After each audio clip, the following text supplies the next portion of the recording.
Hello, and welcome to the July monthly market report from Paragon Realty Advisors. If this is your first time here, welcome. My name is Mark Meras, and this is my business partner and co-founder Kyle Kreick. Today we're going to be highlighting three key areas in this month's addition to the market report. Namely, first, why new builds are a great option for today's buyers as builders are offering more incentives to deal with a growing inventory.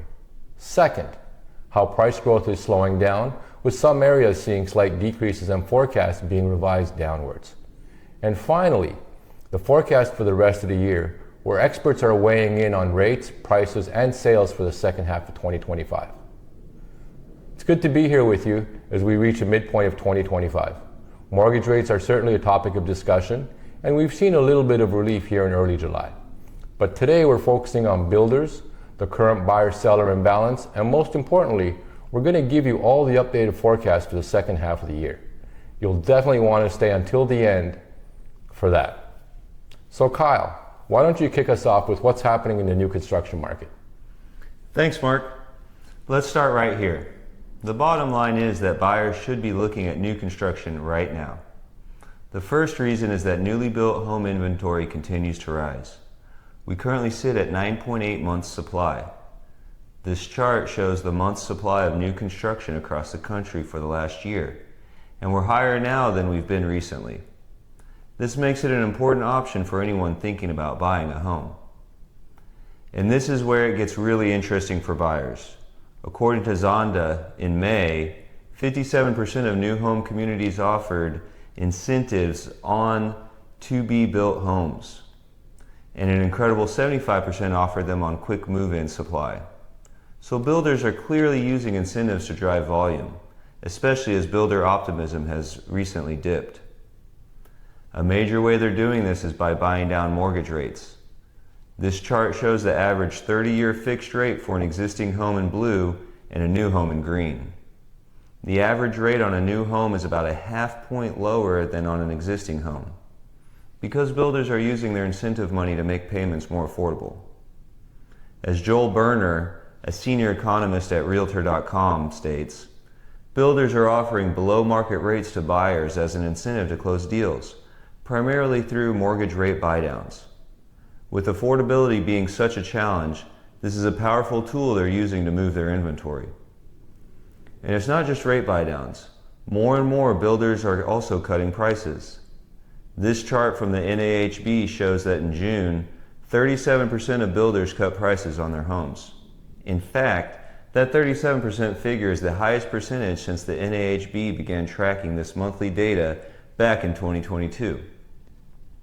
So the story of the first half of 2025 is that the supply of homes has risen faster than demand. This has created a notable shift in the market, which Mark is going to discuss next. Thanks, Kyle. That's a perfect summary. The supply and demand situation has created what we're calling a buyer-seller imbalance.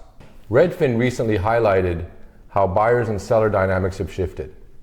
This graphic shows an estimated 1.9 million sellers in the market compared to 1.4 million buyers. Now it's important to remember there are still more people who want to buy a home than there are homes available. Many are just on the sidelines due to affordability. The Associated Press summed it up well. Fewer buyers means less competition and more pressure on sellers to dial back their asking price and make other concessions. This is a stark reversal from a few years ago when multiple offers well above market asking prices were common. Today's market is very different depending on your location. And this isn't just happening in one area. Andy Walden from ICE noted that home price softening is expanding from the Sun Belt into the West. He says prospective home buyers are finally beginning to see some of the long-anticipated price relief, while some markets, like in the Northeast, are still hot. Many areas in the Northwest and South are seeing prices soften. The keyword nationally is deceleration. This Zillow chart shows the dramatic price appreciation in 2020 and 2021, and how that rate has come down significantly since mortgage rates rose. The NAHB confirms this, stating that slowing demand and rising supply eased upward pressure on prices in the first quarter of 2025, signaling a cooling market. To put it in perspective, 22 of the 50 largest metros now have falling home prices year over year, led by places like Tampa and Austin, which saw extreme appreciation over the last few years. So a 5% drop still leaves homeowners there in a very strong equity position. This brings us to the next big question everyone is asking. What can we expect for the rest of the year? Kyle, what are the experts saying? That's the million-dollar question, Mark. Let's dive into the forecast. Greg McBride from Bankrate expects home price appreciation to be tepid overall, with many markets seeing little to no change.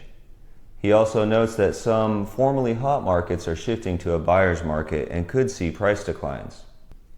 Looking at 8 major forecasts updated as of early July, the average projected home price appreciation for 2025 is just 1.9%. You can see Redfin and Zillow are actually forecasting a small decline. Mike Simonson from Altos Research says the vibes for home prices are growing much more bearish, especially in the Sun Belt where inventory is high enough to put downward pressure on prices. However, he also notes there isn't data showing significant price declines yet. This chart really tells the story, comparing the original 2025 forecast from last December to the current ones. You can see the majority have been revised downward. The average forecast has dropped from 3.1% to 1.9%. A lot of this is tied to the outlook of mortgage rates. James Egan at Morgan Stanley doesn't expect mortgage rates to come down much through the third quarter, meaning affordability will remain pressured. And the projections from Fannie Mae, the MBA, and Wells Fargo back this up. They forecast the 30-year fixed rate to average around 6.4% to 6.7% over the next year.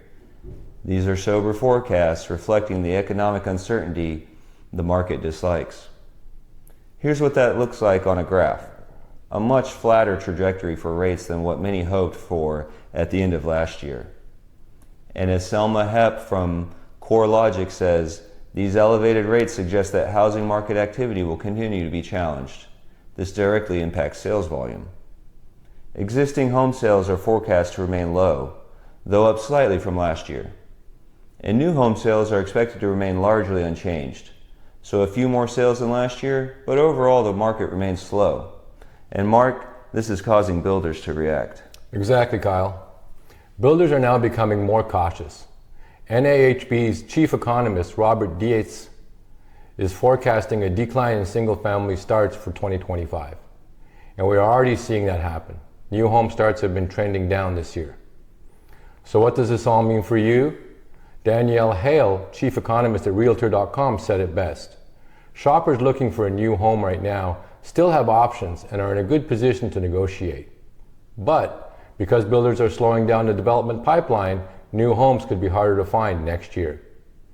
At Paragon Realty Advisors, we bring you this report every month to give you a clear, factual information you need to understand this complex market. Whether you're a buyer, a seller, or a homeowner, knowing these trends is key to making a smart decision.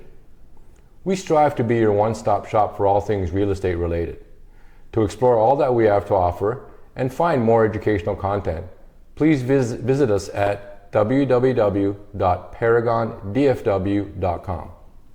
If you found this video helpful, make sure you give it a thumbs up and hit the subscribe button and notification bell, and you will have access to all current and future content. And finally, make sure you leave a comment below. We'd love to hear from you. It was great to be here with you here in July. We'll see you back next month for the August report.